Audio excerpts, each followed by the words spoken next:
Last class में हमने alkynes के बारे में पढ़ लिया था। आज एरोमेटिक हाइड्रोकार्बन के बारे में मैं पढ़ाने जा रहा हूं।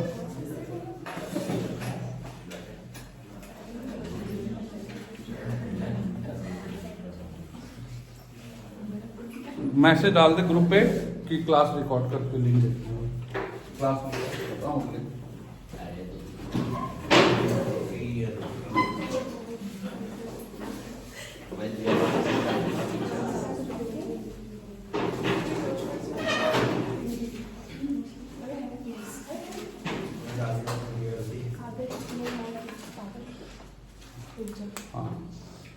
एरोमेटिक कंपाउंड के बारे में पढ़ने जा रहे हैं।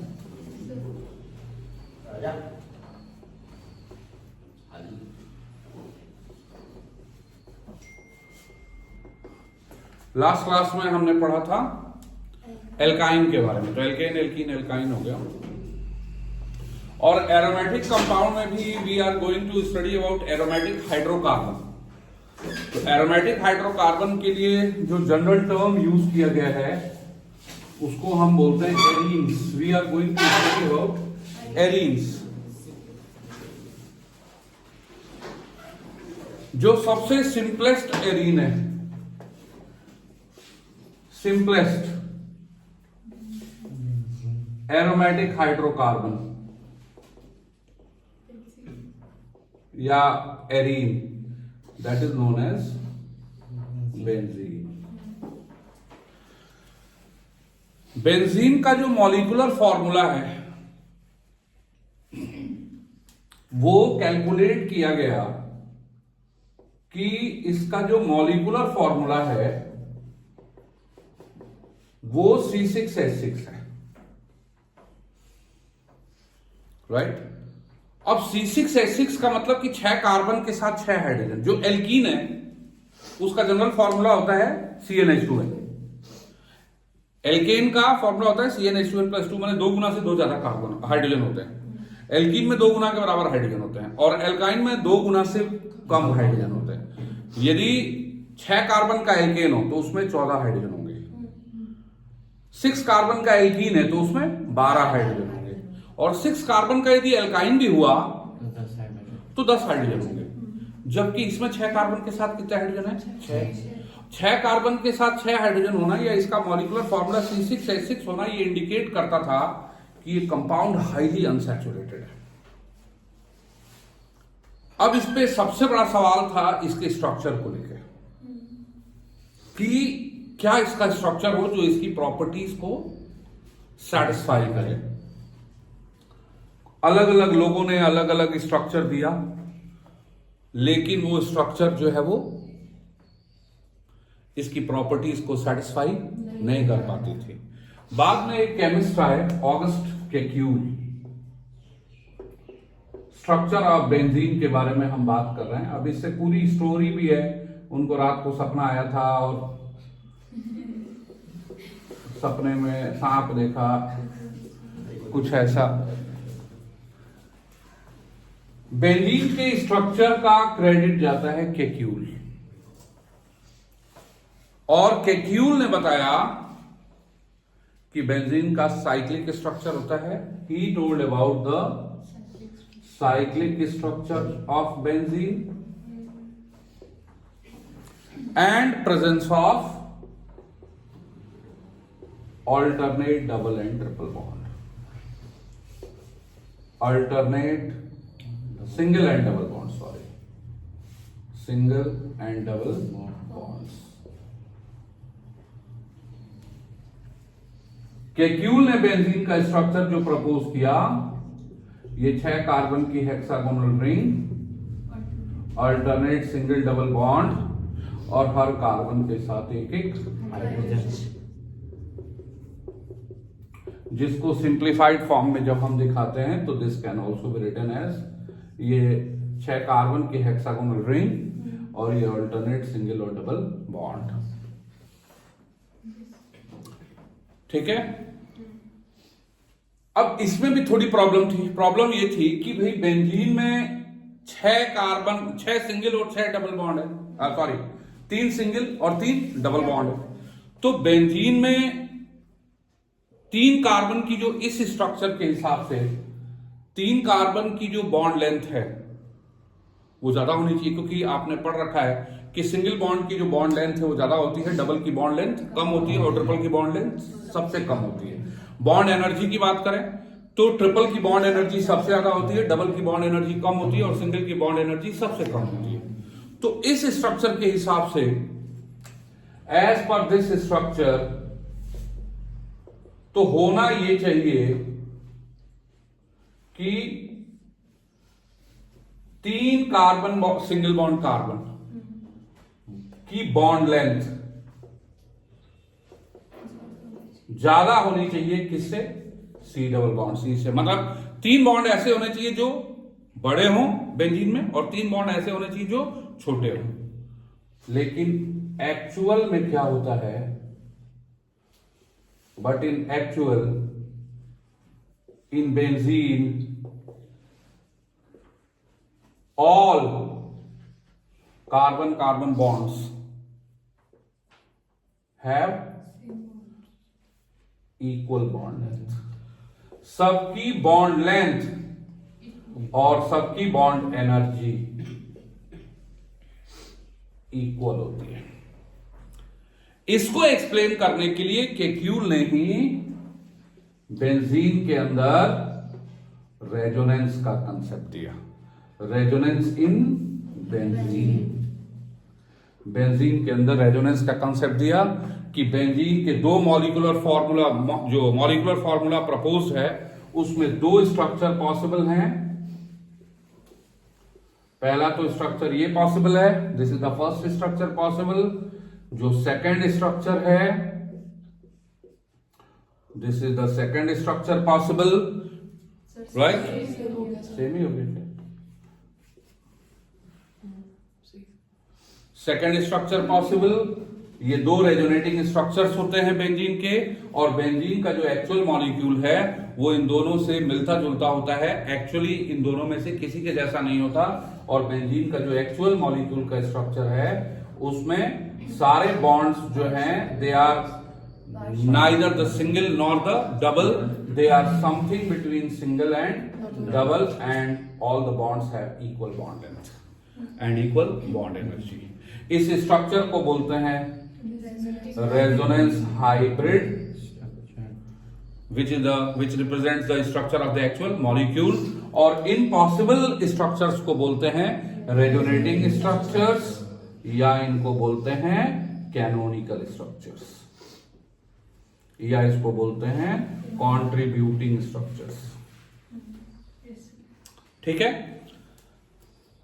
आया समझ में? अब एक चीज और मैं आपको बताने जा रहा हूं, बेंजीन का ऑर्बिटल स्ट्रक्चर। एक चीज और है, बेंजीन का जो ये स्ट्रक्चर है ये इंडिकेट कर रहा है, चाहे केक्यूल स्ट्रक्चर की हम बात करें, कि बेंजीन में 3 डबल बॉन्ड है। There are presence of, Kekule structure में ये दे रखा है कि there are 3 C double bond C, pi electron है, there is presence of pi electron. अब पाई इलेक्ट्रॉन होने की वजह से और 3 डबल बॉन्ड होने की वजह से benzene must behave like highly unsaturated compound, and it must be highly reactive। ठीक है ना? Therefore benzene should be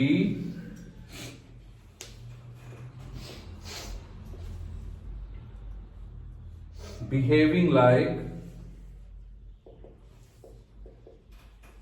a highly unsaturated compound, 3 double bond है, हाईली अनसैचुरेटेड कंपाउंड की तरफ बिहेव करना चाहिए, और secondly it should be highly reactive. लेकिन ऐसा नहीं होता, बेंजीन की जो रिएक्टिविटी है वो ऑलमोस्ट एल्केन जैसी ही होती है, बहुत ज्यादा नहीं होती, सैचुरेटेड कंपाउंड की तरह बिहेव करता है। इसी को एक्सप्लेन करने के लिए we are going to study the orbital structure of benzene. ठीक है, बेंजीन का ऑर्बिटल स्ट्रक्चर बनाने से पहले मैं इसका बॉन्ड लाइन बना रहा हूं। ये स्ट्रक्चर है बेंजीन का, हर कार्बन से एक एक hydrogen and presence of alternate single and double bond. Benzene में आप देख रहे हो each carbon in benzene sp2 hybridized है। क्या है? sp2, हर कार्बन sp2 हाइब्रिडाइज्ड है। अब कार्बन की यदि sp2 हाइब्रिड स्टेट है तो sp2 में कार्बन के पास कितने हाइब्रिड ऑर्बिटल होंगे और कितने अनहाइब्रिडाइज्ड ऑर्बिटल होंगे? You all know it very well. Carbon की ग्राउंड स्टेट कॉन्फ़िगरेशन होती है 1s2 2s2 2p2 2s2 2p2। Excited state में जब यही कार्बन जाता है बॉन्ड बनाने एक्साइटेड स्टेट में तो हो जाता है 1s2 2s1 2p3। 2s में एक ऑर्बिटल और 2p में 3 ऑर्बिटल है। अब चूंकि sp2 हाइब्रिडाइजेशन है तो कार्बन का एक s और 2p आपस में हाइब्रिडाइज होंगे। क्या बनेगा? 3 sp2 बनेगा। तीनों sp2 के पास एक एक इलेक्ट्रॉन और एक p ऐसा होगा जो कि अनहाइब्रिडाइज्ड होगा। और ये स्थिति बेंजीन के हर कार्बन के पास होती है। बेंजीन में हर कार्बन चूंकि sp2 हाइब्रिडाइज्ड है तो हर कार्बन के पास 3 sp2 होगा and every carbon will have 1 unhybridised p orbital. और आपको पता है जब भी sp2 हाइब्रिडाइजेशन होता है एक s और 2p हाइब्रिडाइज होते हैं, 3 sp2 बनता है और तीनों sp2 ट्रायंगुलर अरेंज होते हैं। They are arrange along the 3 vertices of an equilateral triangle। हर कार्बन के पास 3 sp2 arrange triangular and every carbon will have 1 p orbital which is unhybridized. अब ये देखो, अब ऑर्बिटल स्ट्रक्चर अब पढ़ रहे हैं। ये बेंजीन के 6 कार्बन है, देखो बेटा, इसके पास 3 sp2 1 2 3 बोर्ड पे। ये सारे किस तरह के हाइब्रिड ऑर्बिटल हैं? sp2। इस कार्बन के पास भी 3 sp2 1 2 3। देख रहे हो ना, सब ट्रायंगुलर जुड़ते गए और सब पेपर के प्लेन में। इस कार्बन के पास भी 3 sp2 1 2 3। इस कार्बन के पास भी 3 1 2 3। इस कार्बन के पास भी 3 1 2 3। इस कार्बन के पास भी 3 1 2 3। हर कार्बन के पास 3 sp2। जो 3 में से 2 sp2 हैं, हर कार्बन के 3 में से 2 sp2 तो एक दूसरे से ही ओवरलैप हो जाते हैं, leading to the formation of which kind of bond? Sigma. Which kind of bond? Sigma. ये सब देखो सिग्मा बॉन्ड, सब सिग्मा। देख रहे हो ना, ये सब सिग्मा बॉन्ड। एक sp2 फ्री बचा, इस फ्री sp2 से हाइड्रोजन ओवरलैप हो गया। हाइड्रोजन का 1s ऑर्बिटल ओवरलैप हो गया।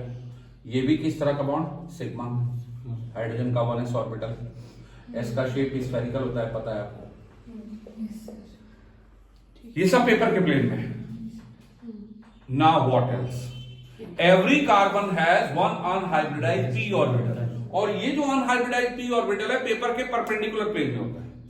इसका एक लोब तो पेपर के ऊपर होगा और दूसरा लोब पेपर के नीचे होगा। एक अनहाइब्रिडाइज्ड p, इसके पास भी अनहाइब्रिडाइज्ड p, इसके पास भी अनहाइब्रिडाइज्ड p, इसके पास भी अनहाइब्रिडाइज्ड p, इसके पास भी अनहाइब्रिडाइज्ड p, इसके पास भी अनहाइब्रिडाइज्ड p, जो कि पेपर के परपेंडिकुलर प्लेन में एक लोब ऊपर और दूसरा लोब नीचे।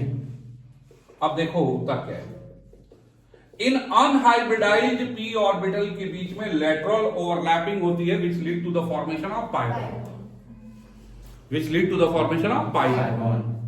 अब देखो इस स्ट्रक्चर की हम बात करें तो ये p ऑर्बिटल इससे ओवरलैप होना चाहिए, ये वाला p ऑर्बिटल इससे ओवरलैप होना चाहिए ताकि डबल बॉन्ड आ जाए। एक डबल बॉन्ड यहां है तो ये वाला p ऑर्बिटल इससे ओवरलैप होना चाहिए ताकि एक डबल बॉन्ड यहां आ जाए। लेकिन होता क्या है? होता यह है कि इस p ऑर्बिटल का, अनहाइब्रिडाइज्ड p ऑर्बिटल का जितना चांस इसके साथ लेटरल ओवरलैप होने के है उतना ही चांस इसके साथ भी है।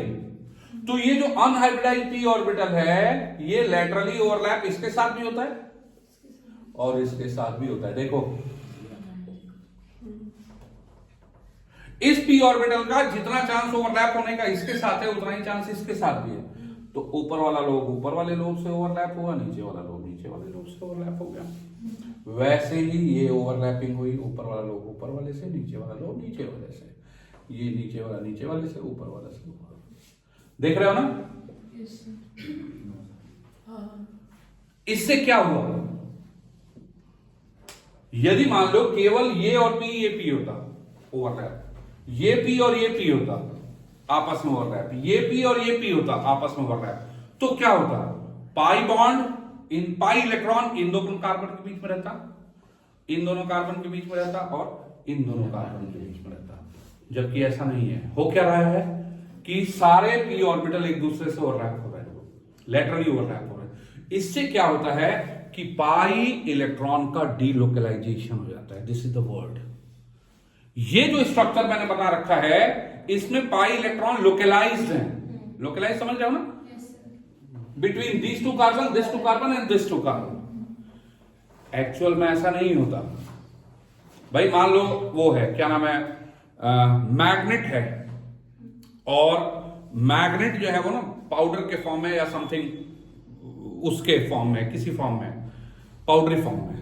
अब उस मैग्नेट को, सारे पाउडर को एक साथ इकट्ठा करके रखो, एक साथ रखो, तो उसकी जो अट्रैक्टिंग पावर होगी वो काफी ज्यादा होगी।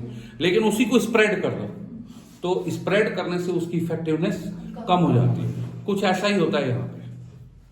पाई इलेक्ट्रॉन जब लोकलाइज होते तो इन दोनों कार्बन के बीच में पाई इलेक्ट्रॉन की डेंसिटी ज्यादा होती, इन दोनों कार्बन के बीच में पाई इलेक्ट्रॉन की डेंसिटी ज्यादा होती, इन दोनों कार्बन के बीच में पाई इलेक्ट्रॉन की डेंसिटी ज्यादा होती। लेकिन ऐसा होता नहीं है। पाई इलेक्ट्रॉन लोकलाइज नहीं होते।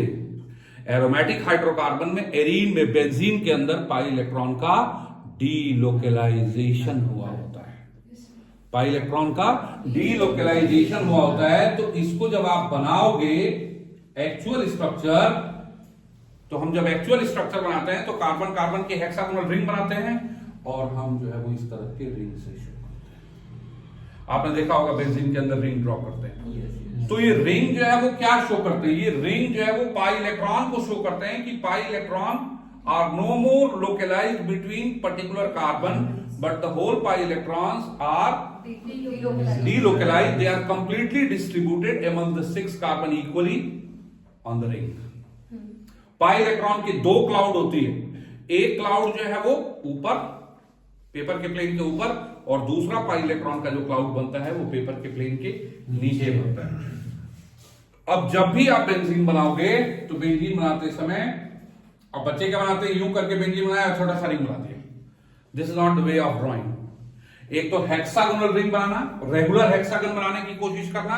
Don't make the benzene ring like this.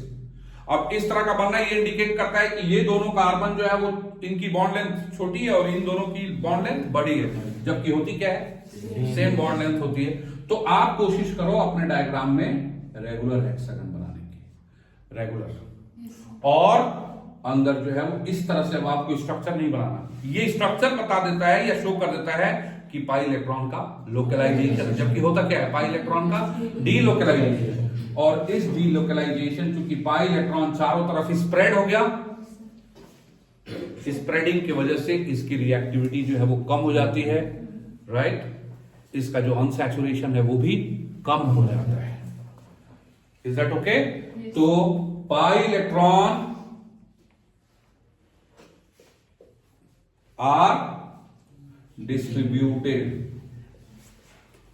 throughout the ring. Ring में चारों तरफ पाई इलेक्ट्रॉन का चारों तरफ स्प्रेड हो जाते हैं, जिसको बोलते हैं called, what is it called, delocalisation of pi electron.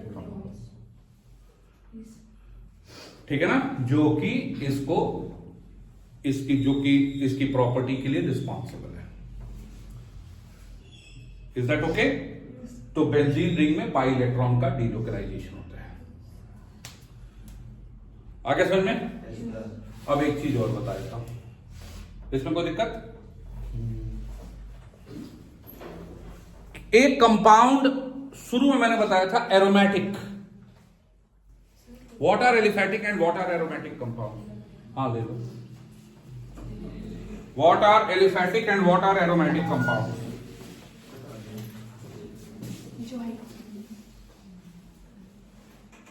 Last चीज, एक चीज और करा देता हूं। हाँ, उस समय मैंने बताया था आपको कि एरोमेटिक कंपाउंड क्या होते हैं। आप बहुत ज्यादा जोर मत दो, आप ये समझो कि बेंजीन और बेंजीन के डेरिवेटिव को एरोमेटिक बोलते हैं। Today I am going to tell you what are aromatic compound. किसी कंपाउंड के एरोमेटिक होने के लिए कंडीशंस, ये क्वेश्चन कई बार आया था। कंपाउंड दे दिया जाता है, मॉलिक्यूल अलग अलग स्ट्रक्चर बना के दे दिया जाता है और आपसे पूछा जाता है कि ये एरोमेटिक होगा या नहीं होगा।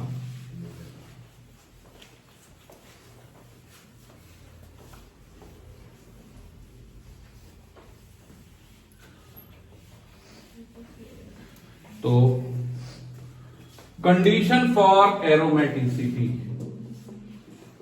Conditions for aromaticity.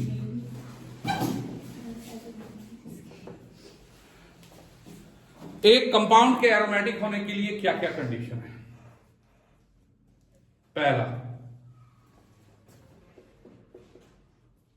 Compound should be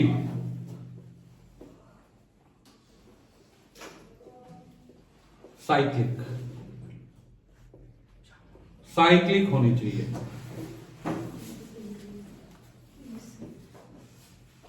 दूसरा, प्लेनर, प्लेनर होना चाहिए। प्लेनर का मतलब सारे carbon they must lie in same plane, all carbon must lie in the same plane. और तीसरा, compound should have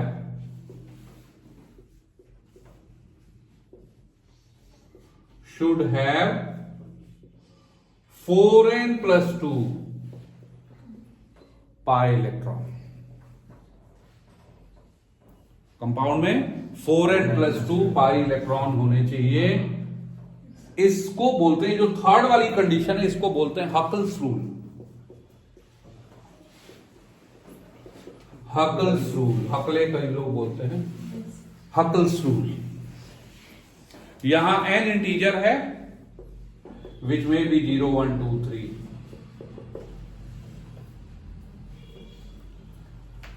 बाकी कंडीशन आती है, कॉन्जुगेट होना चाहिए। कंपाउंड कॉन्जुगेट होगा तभी वो प्लेनर होगा। कॉन्जुगेट का मतलब अल्टरनेट सिंगल डबल बॉन्ड की प्रेजेंस होनी चाहिए तभी वो कॉन्जुगेट होगा। कंपाउंड में पाई इलेक्ट्रॉन का नंबर 4n+2 होना चाहिए। कंपाउंड साइक्लिक होना चाहिए। कंपाउंड प्लेनर होना चाहिए और उसमें पाई इलेक्ट्रॉन का नंबर 4n+2 होने चाहिए। एक और लिख दे रहा हूं, कॉन्जुगेट। अब जैसे एग्जांपल लिया, ये जो बेंजीन है ये क्यों एक एरोमेटिक कंपाउंड है? ये कंपाउंड जो है वो क्यों इसको एरोमेटिक होने के लिए सपोर्ट करता है? क्योंकि एक तो साइक्लिक है, सारे कार्बन सेम प्लेन में है और इनमें पाई इलेक्ट्रॉन का जो नंबर है, नंबर ऑफ पाई इलेक्ट्रॉन कितने होने चाहिए यहां पे? अच्छा, हकल्स रूल लगाएं। इसमें एक रिंग है तो इसमें n 0 1 2 3 और यहां पे लिख भी दे रहा हूं मैं, नंबर ऑफ रिंग्स को इंडिकेट करता है। कंपाउंड में कितने साइक्लिक रिंग है उसको इंडिकेट करता है। तो मैं कहा था कि जो बेंजीन जो एरोमेटिक कंपाउंड है उनमें पाई इलेक्ट्रॉन का नंबर एरोमेटिक होने के लिए 4n+2 होना चाहिए, जहां n जो है वो इंटीजर होता है और नंबर ऑफ रिंग्स को शो करता है। अब उस हिसाब से हकल्स रूल के हिसाब से इसमें पाई इलेक्ट्रॉन का नंबर कितने होने चाहिए? 4n+2 लगाओ तो इसमें रिंग कितने हैं? 1। तो इसमें पाई इलेक्ट्रॉन का नंबर होना चाहिए 4 × 1+2। कितने पाई इलेक्ट्रॉन होना चाहिए? 6 इलेक्ट्रॉन, 6 पाई इलेक्ट्रॉन। अब इसमें पाई बॉन्ड है 1 2 3 पाई बॉन्ड है, और एक पाई बॉन्ड में 2 इलेक्ट्रॉन होते हैं। तो 2 पाई इलेक्ट्रॉन यहां हुए, 2 पाई इलेक्ट्रॉन यहां हुए, 2 पाई इलेक्ट्रॉन यहां हुए। ये सारी कंडीशन को फॉलो कर रहा है, and therefore it is an aromatic. तो बेंजीन एक एरोमेटिक कंपाउंड इसलिए है क्योंकि इसमें साइक्लिक होता है, प्लेनर होते हैं, सारे कार्बन एक प्लेन में लाया करते हैं सारे कार्बन हाइड्रोजन, और दूसरा कि इनमें पाई इलेक्ट्रॉन का नंबर 6, ये मतलब हकल्स रूल को ओबे करता है। दूसरा 2 रिंग वाले कंपाउंड में ये है नेफ्थलीन। नेफ्थलीन बॉल जो यूज में लेते हैं, नेफ्थलीन। सारे कार्बन यहां भी sp2 हाइब्रिडाइज्ड हैं, ऑल आर sp2 हाइब्रिडाइज्ड। इसमें 2 रिंग्स हैं ओवरलैप। तो हकल्स रूल के हिसाब से इसमें पाई इलेक्ट्रॉन का नंबर कितना होना चाहिए बेटा? 4n+2। n की वैल्यू यहां 2 हो जाएगी, 2 रिंग्स हैं, तो पाई इलेक्ट्रॉन का नंबर कितना हुआ? 10। पाई इलेक्ट्रॉन, पाई बॉन्ड कितने हैं? 1 2 3 4 5 पाई बॉन्ड, और इसलिए इनमें पाई इलेक्ट्रॉन का नंबर होना चाहिए 10, है भी 10। दूसरा 3 रिंग,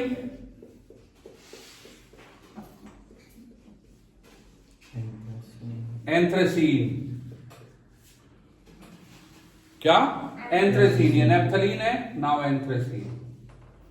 एंथ्रेसीन में number of pi electron should be, pi electron का नंबर ये होना चाहिए 4n+2, 4 × 3+2, there must be 14 electron. Pi bond का नंबर है 1 2 3 4 5 6 7, पाई इलेक्ट्रॉन का नंबर है 14। इसके अलावा कुछ आयंस, ये तो 1 रिंग वाला है, ये 2 रिंग का एक एग्जांपल हो गया, ये 3 रिंग का एग्जांपल हो गया। ये एक आयन है, क्या है? आयन।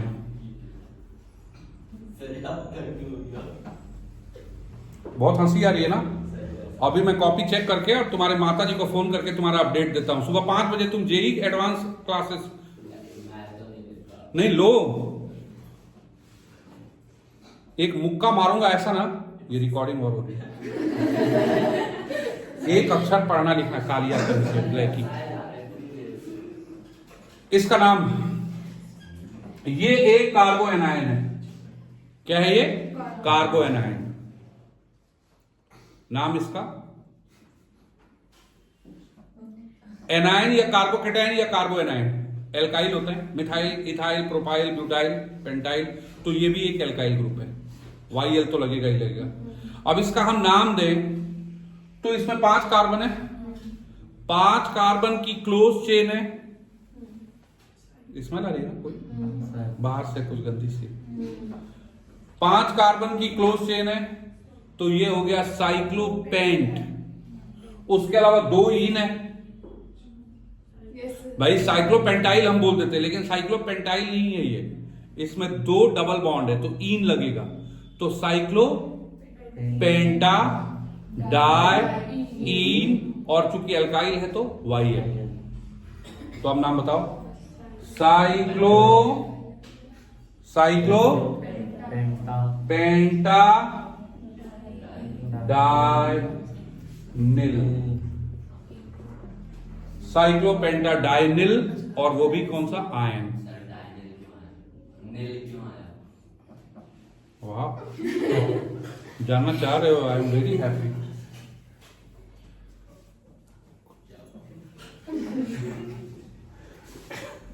इसमें नंबर ऑफ पाई इलेक्ट्रॉन, एक ही रिंग है तो पाई इलेक्ट्रॉन का नंबर होना चाहिए 4n+2, 2 2 और 2, तो इसमें पाई इलेक्ट्रॉन का नंबर 6 हो गया। 4 × 1+2 का मतलब 6 इलेक्ट्रॉन। इसके अलावा 7 कार्बन की रिंग हो, 7 कार्बन, बस हो गया।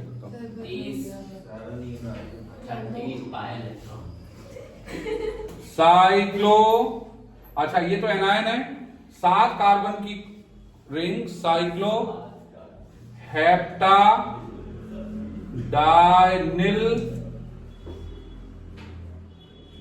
कार्बोकेटाइन। कार्बोकेटाइन जैसे ये कार्बो एनायन है, कार्बोकेटाइन, इसका स्ट्रक्चर आप ड्रॉ करना। इसमें भी आप देखोगे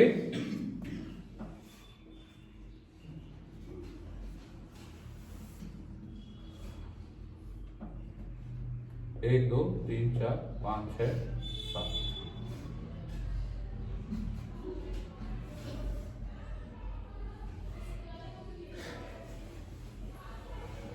बहुत हंसी आ रही है बेटा, बहुत ज्यादा।